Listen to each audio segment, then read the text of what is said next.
अस्सलाम वालेकुम नाजरीन, जहांज़ेब अब्बासी एक नए प्रोग्राम के साथ हाजिर है। आम इंतखाबात के इनेकाद के बाद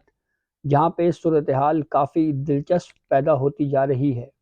वहीं पे कुछ इस तरह के इवेंट्स भी रोनुमा हो रहे हैं जिसको शकूक व शुबहात की नज़र से देखा जा रहा है। कहीं पे कुछ सियासतदान किनारा कशी इख्तियार कर रहे हैं और पार्टी सरबराही भी छोड़ रहे हैं। कहीं पे अमेरिकन्स और बरतानिया की जानिब से भी आम इंतखाबात के हवाले से बातें की जा रही हैं। तो आज की इस वीडियो में हम बात करेंगे कि अमेरिका के साथ पाकिस्तान के ताल्लुकात कब कब बेहतर थे, क्यों थे और उसकी क्या वजूहात थी, और सेकेंडली कौन कौन से ऐसे सियासतदान हैं जो इस वक्त सियासत से किनारा कशी इख्तियार कर रहे हैं। एक तो जनाब आपको बताएं कि इस्तेकाम पाकिस्तान पार्टी के सरबराह या चेयरमैन जहांगीर तरीन ने अब से थोड़ी ही देर पहले एक ट्वीट किया है, और उसमें जहांगीर खान तरीन ने न सिर्फ अपनी शिकस्त को तस्लीम किया, बल्कि उसके साथ साथ उन्होंने पार्टी सरबराही भी छोड़ दी और साथ ये भी कह दिया कि वो अब सियासत से किनारा कशी इख्तियार कर रहे हैं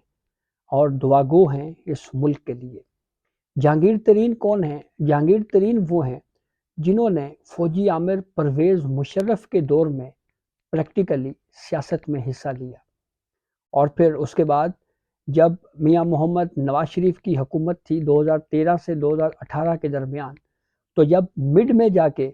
मियां मोहम्मद नवाज शरीफ की हुकूमत के ख़िलाफ़ पॉलिटिकल इंजीनियरिंग होना शुरू हुई, तो उस वक्त पंजाब से जिन मुस्लिम लीग नून के उस वक्त के एमपीएस को या एमएनएस को तोड़ तोड़ के पीटीआई में शामिल किया जाता रहा, उसमें जहांगीर खान तरीन का बड़ा अहम किरदार रहा। और उस वक्त उनका जहाज़ बहुत ज़्यादा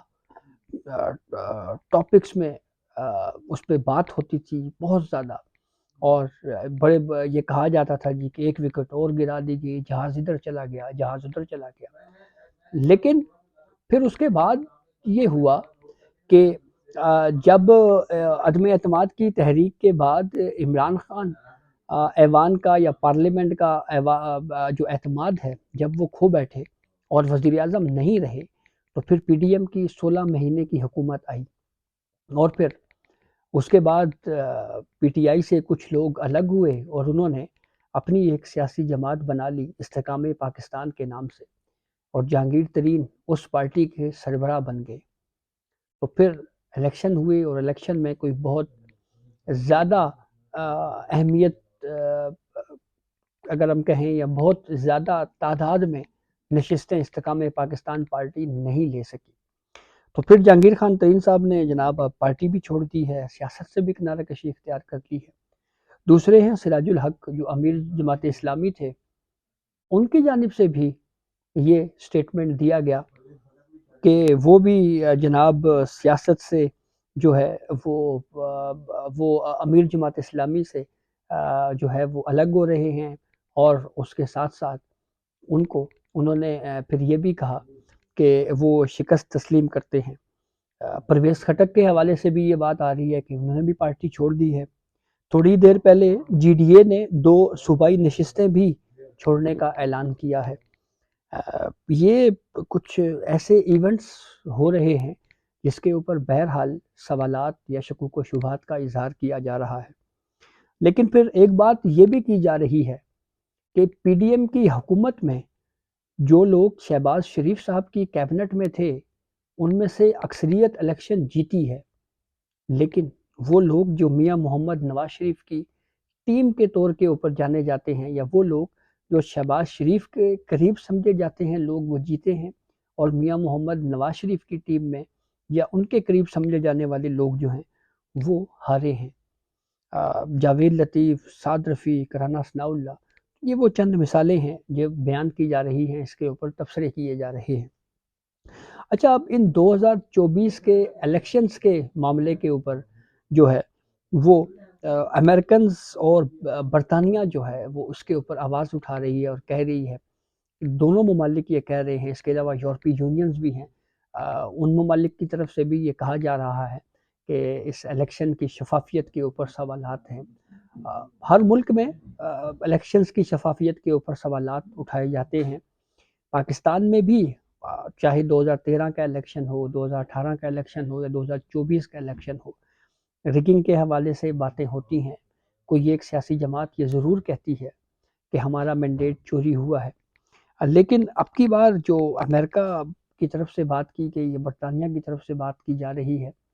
تو تھوڑا سا ہسٹوریکل جو پس منظر ہے وہ بڑا دلچسپ ہے۔ یہ سوال بڑا اہم ہے کہ پاکستان کے امریکنز کے ساتھ کب کب تعلقات بہت اچھے رہے۔ جی ہاں، پاکستان کے امریکہ کے ساتھ اس وقت تعلقات بہت اچھے تھے جب اس ملک میں martial law administrative Ayub Khan تھے اور ملک میں مارشل لاء تھا۔ اس وقت امریکنز کے پاکستان کے ساتھ بڑے اچھے تعلقات تھے۔ پھر اس کے بعد جب ایک اور فوجی عامر ضیاء الحق آئے جنہوں نے کلاشنکوف کلچر متعارف کروایا، اس وقت بھی پاکستان کے امریکنز کے ساتھ تعلقات بہت دیرینہ تعلقات تھے، بڑی دوستی تھی اور بڑے قریبی تعلقات تھے اس وقت بھی پاکستان کے امریکنز کے ساتھ۔ پھر اس کے بعد سن 1999 سے لے کر 2007 تک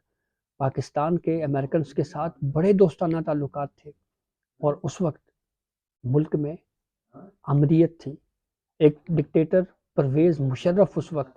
اقتدار پر قابض تھا۔ تو یہ وہ تاریخی کچھ لمحات ہیں، یا ہم اسے کہیں کہ یہ ہسٹری ہے اس ملک کی، کہ پاکستان میں جب جب امریت آئی امریکنز کے ساتھ، پاکستان کے تعلقات بڑے دوستانہ رہے، جہاں پہ بڑی ڈالرز کی ریل پیل رہی۔ اور پھر ہسٹورین نے لکھا کہ یہ جو بھی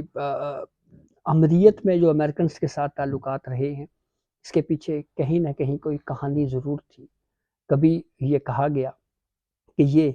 اس وجہ سے ہے کیونکہ یہ جو ملٹری کوز ہوئے ہیں اس میں کہیں نہ کہیں کوئی نہ کوئی انوالومنٹ رہی ہے۔ یہ تاریخ اس حوالے سے ہمیشہ لکھتی رہی ہے۔ تو اب ایک ایسی صورتحال میں کیا ہونے جا رہا ہے آگے، جب الیکشنز 2024 کے ہوئے 8 فروری کو، اور یہ الیکشنز کی جو تاریخ کا یا جو کیس تھا یہ سپریم کورٹ میں آیا، چیف جسٹس قاضی فائز عیسیٰ کی سربراہی میں 3 رکنی بینچ نے کیس کو سنا، اور پھر اس کے بعد سپریم کورٹ کی جانب سے یہ کہا گیا کہ 8 فروری کو عام انتخابات کا انعقاد جو ہے یہ پتھر کے اوپر لکیر ہے۔ لیکن پھر اس کے بعد ہر ادارہ کنٹروورشل ہو گیا، چاہے وہ سپریم کورٹ ہو، چاہے وہ سیاستدان ہو، چاہے وہ میڈیا ہو، چاہے وہ سول سوسائٹی ہو۔ تو اس کے اوپر بہت زیادہ شکوک و شبہات اٹھائے جا رہے ہیں کہ یہ ملک جو پہلے ہی سیاسی عدم استحکام اور معاشی عدم استحکام کا شکار ہے، تو ایسی صورتحال میں آگے کیا ہونے جا رہا ہے، یہ بہت دلچسپ صورتحال اس وقت۔ اور نہ صرف یہ صورتحال دلچسپ ہے بلکہ اس کے ساتھ ساتھ اس کے اوپر شکوک و شبہات کا اظہار بھی کیا جا رہا ہے۔ اور ایک ایسے وقت میں جب الیکشنز ہو گئے تو 2 سیاسی جماعتیں آپس میں سر جوڑ کے بیٹھی ہوئی ہیں، پاکستان پیپلز پارٹی اور مسلم لیگ نون،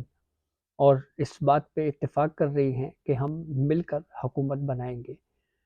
نون لیگ کے حوالے سے بات کریں تو شہباز شریف فرنٹ فٹ پہ ہیں، میاں محمد نواز شریف نہیں ہیں۔ وہ پہلے ہی الیکشن سے پہلے یہ بات کر چکے ہیں کہ اگر سمپل میجورٹی ہوئی تو پھر اس کے بعد ہم حکومت کے حوالے سے سوچیں گے۔ اور یہ بات شہباز شریف بھی خود کہہ چکے ہیں کہ اگر سادہ اکثریت مسلم لیگ نون کو ملی تو پھر وزیر اعظم کے کینڈیڈیٹ میاں محمد نواز شریف ہوں گے۔ تو اس امید کے ساتھ کہ پاکستان میں آگے معاشی اور سیاسی استحکام آئے گا، اجازت دیجیے، اللہ حافظ۔